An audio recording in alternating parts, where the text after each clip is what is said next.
بسم اللہ الرحمن الرحیم باب الورع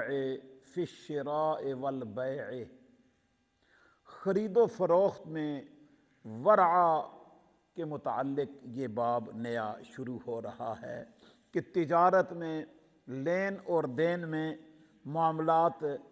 ورع کے اعتبار سے کیسے ہونے چاہیے، ان میں ورع کیا ہے، تقوی کیا ہے۔ حضرت محمد بن منقدر اپنے چچا ربیعہ بن عبداللہ بن حدیر سے اور وہ حضرت ابو سعید خدری رضی اللہ تعالی عنہ سے روایت کرتے ہیں انہ صاوم رجلا بشاۃ لہو، آپ نے ایک شخص سے ایک بکری کا سودا طے کیا، قیمت لگائی، وَأَعْطَاهُ ثَلَاثَةَ دَرَاهِمَ، اور اس کو 3 درہم دیے، فحلف باللہ اللہ یبیعہا بہذا، آپ نے اس سے قسم لی کہ وہ اس کو نہیں بیچے گا، فتسوق بہا، آپ نے وہ جو ہے اس کو چھوڑا، دیگر معاملات میں مصروف ہو گئے کہ یہ تمہارے پاس ہے تو اس کو جو ہے آپ نے بیچنا نہیں ہے۔ فلم یجد ھذا الثمن فرجع الی ابی سعید، اس نے یہ قیمت نہیں پائی جو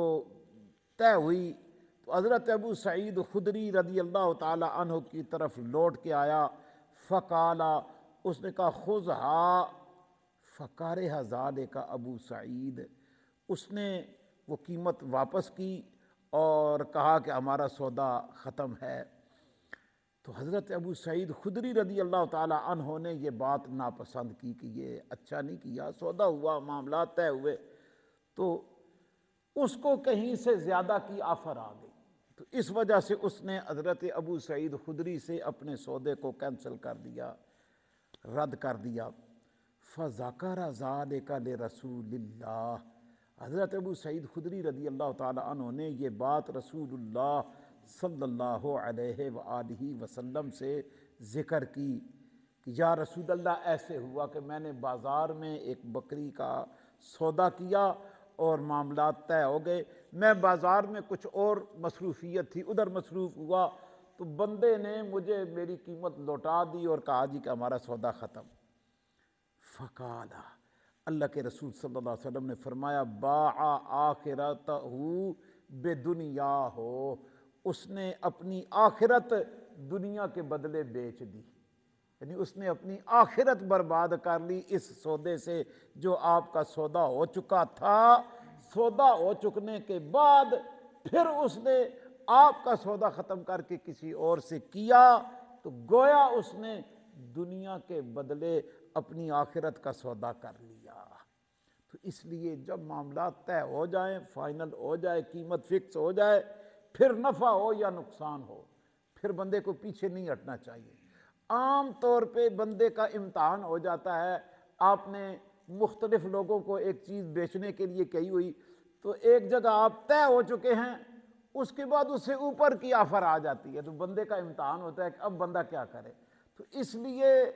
اللہ پہ توکل رکھنا چاہیے کہ جس رب نے اس میں کچھ نفع رکھا ہے نا، وہ رب اور بھی زیادہ نفع دے سکتا ہے، نفع رب کے پاس ہے، بندوں کے پاس۔ لیکن آپ لین دین میں، سودے میں اگر کسی کے ساتھ آپ کو 2-4 ہزار، 10 ہزار، لاکھ فالتو مل رہا ہے، آپ یہ سودا کینسل کریں، دوسرے سے سودا کر لیں، یہ اچھی بات نہیں ہوگی۔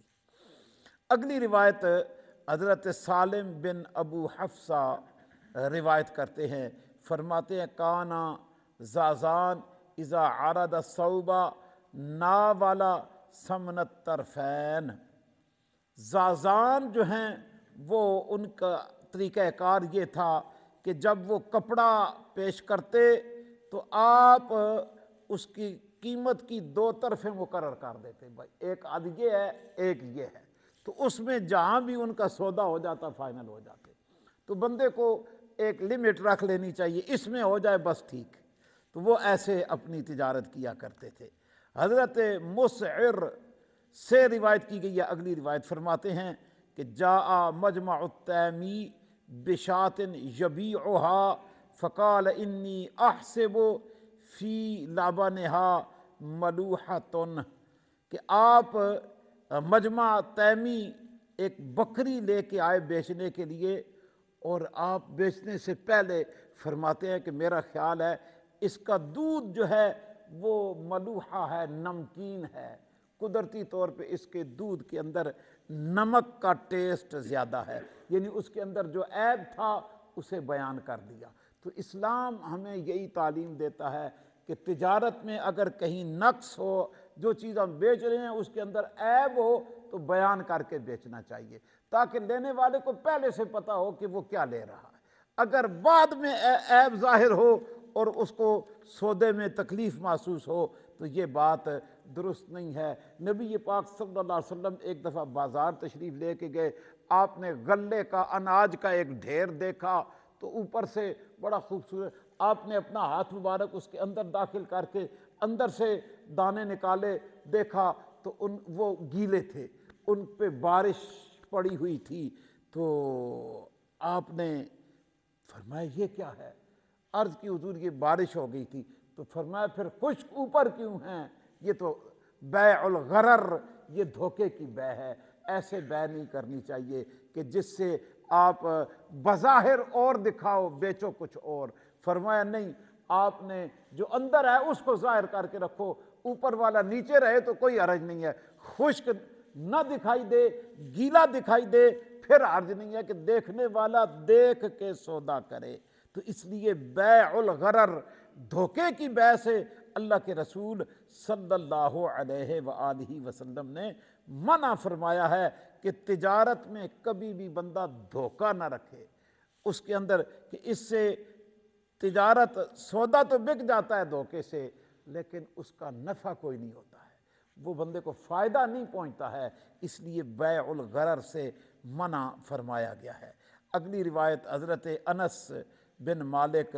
رضی اللہ تعالی عنہ روایت کرتے ہیں، نبی کریم علیہ الصلاۃ والسلام نے فرمایا لِأَن يَلْبِسَ أَحَدُكُمْ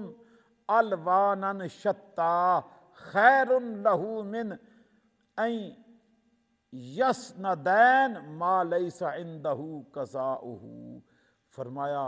کہ تم میں سے ہر ایک مختلف رنگ پہن لے، بہتر ہے اس کے لیے کہ اس کی طرف جو ہے وہ یستانے دین ما لیس عندہ قضاؤہ، فرمایا ایسی چیز کی نسبت کی جائے جس کا اس نے کوئی قضا نہیں کی، کوئی لین دین نہیں کیا، فرمایا یہ اس کے لیے درست نہیں ہے کہ آپ کسی سودے میں شریک نہ ہوں اور نسبت آپ کی طرف اس کی جائے، تو یہ درست نہیں ہے، اس سے حضور نے منع فرمایا ہے۔ اللہ کریم ہمیں اسلام کے خوبصورت طریقوں کی جو تجارت ہے، اسلام نے بہت ساری تعلیمات، ہمارے فقہاء نے پورے ابواب البیوع قائم فرمائے ہیں، فقہ کی کتابوں میں بھی، احادیث کے اندر بھی ہمیں تجارت کا پورا طریقہ بتایا ہے کہ جس میں جو ہے وہ کسی قسم کا نہ بائع کو کوئی نقصان ہو نہ مشتری کو کوئی نقصان ہو۔ ایک صحابی نے حضور کی بارگاہ میں عرض کر دی، یا رسول اللہ مجھے ہمیشہ خسارہ ہو جاتا ہے، میں جو بھی چیز لیتا ہوں مجھے سمجھ ہی نہیں لگتی ہے اور میں کاٹے کا سودا کر لیتا ہوں۔ نبی پاک صلی اللہ علیہ وسلم نے ایک جملہ ان کو بتایا، ایک جملہ صرف، فرمایا یہ پڑھ لیا کرو، کبھی تمہیں خسارہ نہیں ہوگا، دھوکہ نہیں ہوگا۔ وہ جملہ کیا ہے؟ لا خلابۃ، لا خلابۃ، بس یہ جملہ فرمایا کہ تم یہ پڑھ لو، تمہیں کبھی کوئی نقصان نہیں ہوگا۔ تو فرماتے ہیں اس کا مطلب کیا ہے کہ اس میں کوئی دھوکہ، کوئی خرابی نہ ہو۔ تو فرماتے ہیں کہ بس اس کے بعد پھر مجھے کبھی بھی تجارت میں خسارہ نہیں ہوا، نقصان نہیں ہوا، جو چیز خریدتا اللہ اس میں جو ہے مجھے نفع عطا فرما دیتا۔ لا خلابۃ، بس یہ دو لفظ ہیں، آپ اس کو بھی یاد کر لیں تو تجارت کے اندر جو ہے بندہ دھوکہ کھانے سے بچ جاتا ہے۔ عموماً بندہ دنیا کے مال کی خاطر جھوٹ بول دیتا ہے، غلط بیانی کر لیتا ہے، لیکن یہ جملے آپ پڑھ لیں تو کوئی بندہ آپ سے جو ہے غلط بیانی نہیں کرے گا انشاءاللہ العزیز۔ اللہ پاک ہمیں آقا کریم صلی اللہ علیہ وآلہ وسلم کی تعلیمات پر عمل کی توفیق عطا فرما دے۔